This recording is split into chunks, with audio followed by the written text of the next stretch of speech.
Welcome. Today I'm going to talk to you about the if function within Excel. Firstly, I'd like to talk to you a little bit about why we need an if statement or an if function and give you some everyday examples of where if statements are used. Then I'll take you through the steps with Excel screenshots of implementing a simple if statement within Excel, and then I'll talk to you about the syntax of the if statement before I summarize and conclude. So first of all, if statements in everyday life, well, they're everywhere. We give discounts for loyal customers, we give discounts to students, and the other side of the coin indeed, we charge extra for additional luggage. If we are allowed one check-in bag, the second check-in bag has a charge attached, etc. So let me just take you through a few examples on a few web pages of if statements. Looking at the Tesco homepage, highlighted in red here on the left-hand side, if you spend €10, if you spend €60, you get €10 off on your first shop online. Now, ignoring the first shop online element of it, the other part of it is an if statement. If you spend 60, you get €10 off. Going to the Woodies homepage, there's another example of an if statement highlighted again in red here. If you shop online and spend over €300, you get free delivery of the goods that you ordered. Another example on the IKEA homepage, highlighted in red down the bottom this time. If you spend €1,000 on your kitchen, you get a voucher for €100. Again, the logic of an if statement. And quite a few examples of if statement logic highlighted in red here on the AXA homepage. If you have your car insured with them and you decide to insure your van with them, you get 30% off. If you take out travel insurance with them and you have private health cover, you're entitled to a discount. And if you insure your home with them and you have your car with them, you get a 15% discount. So all examples of if statement logic. Then the baggage example taken from the BA homepage. Here's the table of baggage charges. If you look at the bottom row of that table, the UK domestic traveller, they're entitled to one bag checked in, but any additional bag is charged at £34. Again, if statement logic.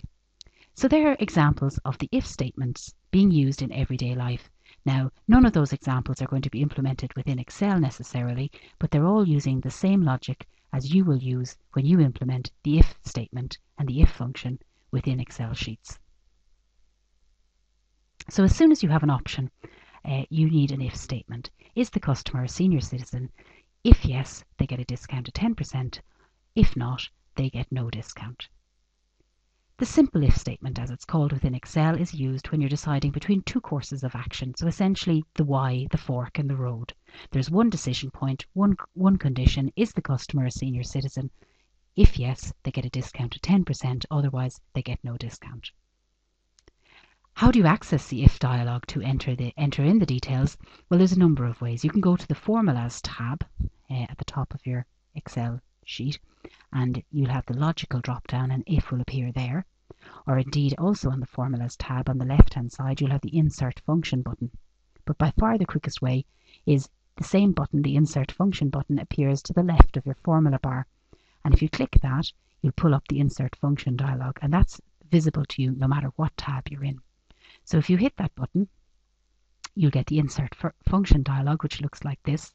Your if function may indeed be visible to you there in the subset of functions that are visible. However, if it's not, you can type it in the search box and hit go.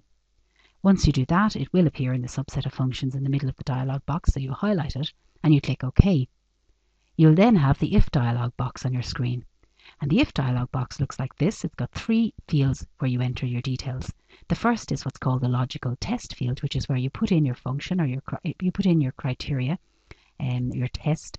And then you have the outcome if it's true in the second box and the outcome if it's false in the third box. So what kind of tests can you put in the logical test field? Well, you can check the customer's age to see if they're over 65. You can check the amount purchased to see if it's greater than €200. You can check to see if the customer has other insurance with us. You can check to see if the passenger has more than 2 checked-in bags, etc., etc., etc. Whatever you can put into the logic, whatever criteria you can put into the logical test field that has 2 options, you can enter into the field. Your value if true then is what happens if the logical test is true, and your value if false is what happens if the logical test is false. So let's work through an example with Excel screenshots. So here's the Mountain Holidays. Mountain Holidays offer senior citizens a discount of 10%. They need to check the age of the customer. So if you look at Mary Murphy, you need to check her age in cell B4 to see if she's over 65. Then if you are over 65, you get a discount of 10% on your holiday cost. Your holiday cost in the case of Mary Murphy is in cell C4, so you multiply that by 10%. Or indeed, otherwise they get no discount. So let's look at the steps using the if statement dialog box.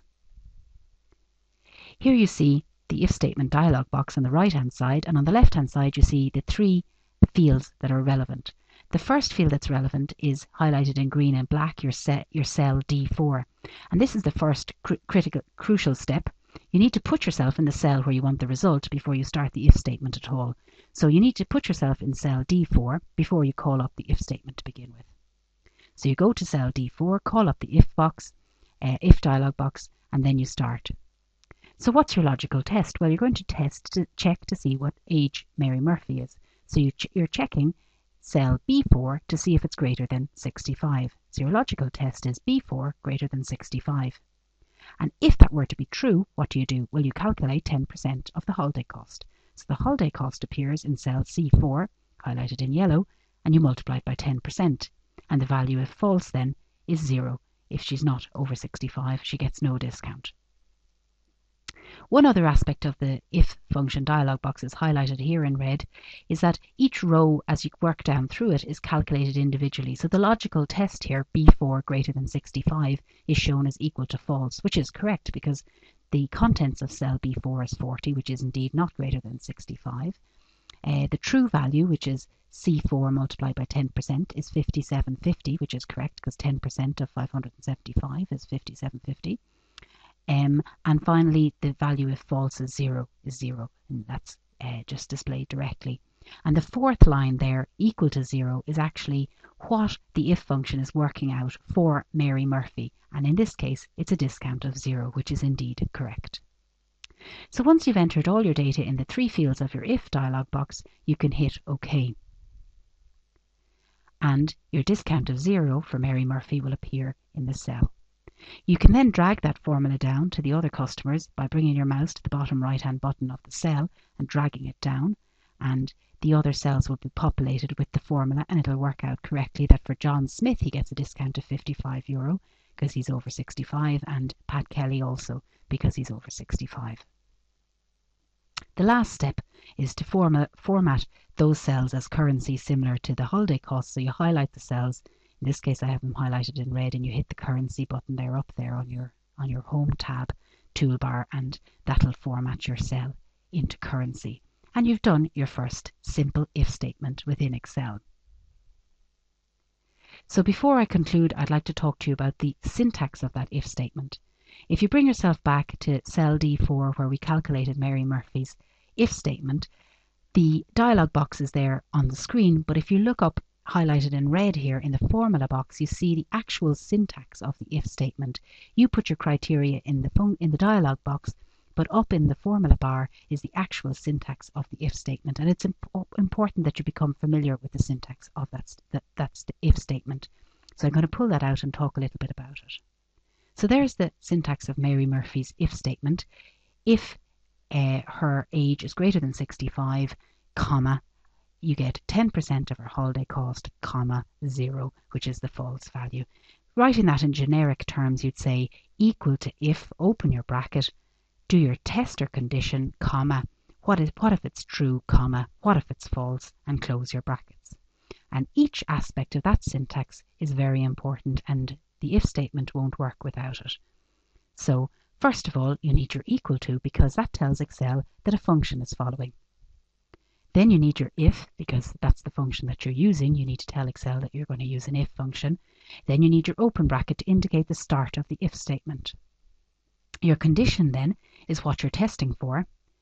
And then, quite often forgotten but essential, is the comma, which indicates the end of that condition. And then you put in what happens if it's true. What happens if your condition is true? Again, not forgetting your comma to indicate the end of your true value.